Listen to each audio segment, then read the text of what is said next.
Monday, 1 hour from now, where Colin was right, where Colin was wrong, and there is, as always, plenty of both.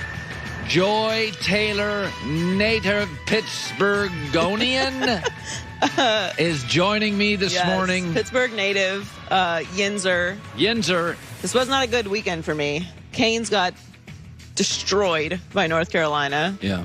I didn't hate the Dolphins' loss. It was like a good loss. Yeah. I'll give it a little not too bad moral victory. Not too bad. Yeah. But yeah, that Steelers game last night was a rough one. So I feel like I've got to be a little bit of Fraser Crane this morning, a little bit of a therapist for Pittsburgh. They've decided to turn on me all these years of supporting a great organization, and as a therapist, I occasionally give you the truth, and you yell and scream at me across the therapist room.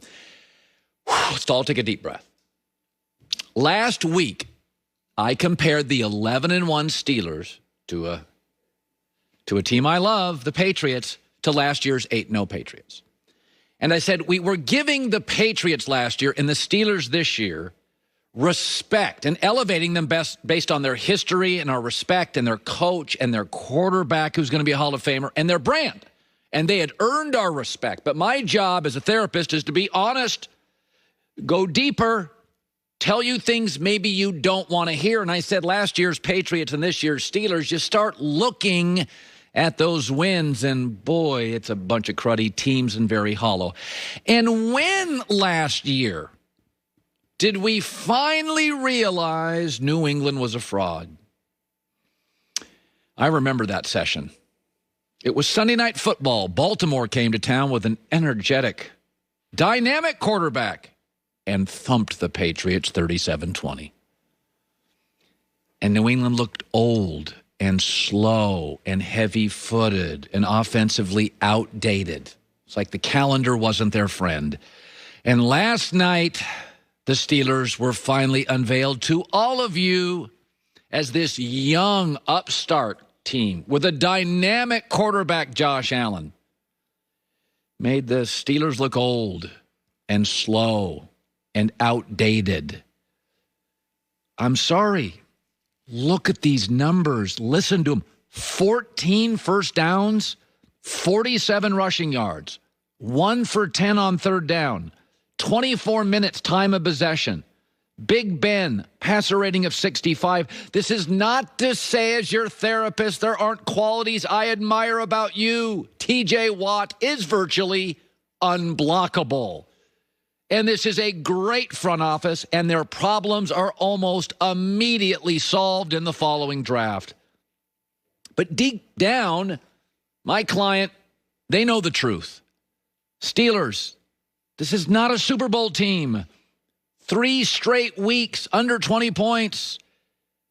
You don't scare anybody. You don't even really believe in your running game yourself. And oh, by the way, New England last year did win more games after that thumping on Sunday night to Lamar Jackson. And the Steelers do play the Bengals next week, and they will flex and look strong. But you know the truth. The Steelers cannot beat quality teams. And we also know this.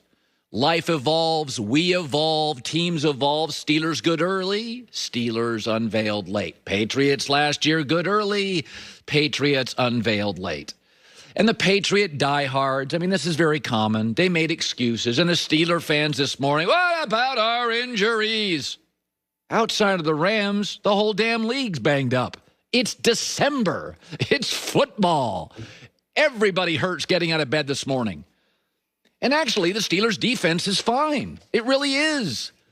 But this offense, this is not a Super Bowl team. Third down, embarrassing. Run game, non-existent. Drop passes, once again.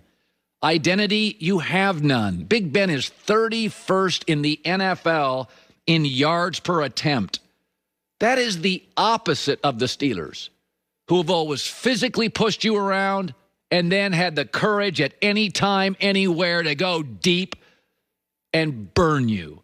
This is a BB gun offense. It's outdated. It's slow. And by the way, New England and Pittsburgh. New England last year, Pittsburgh this year. They'll win games. Nobody's saying Tomlin Big Ben don't get to the Hall of Fame. Nobody's saying Belichick and Brady don't get to the Hall of Fame. Nobody's saying you'll never win a game. Nobody's saying we're all laughing at you.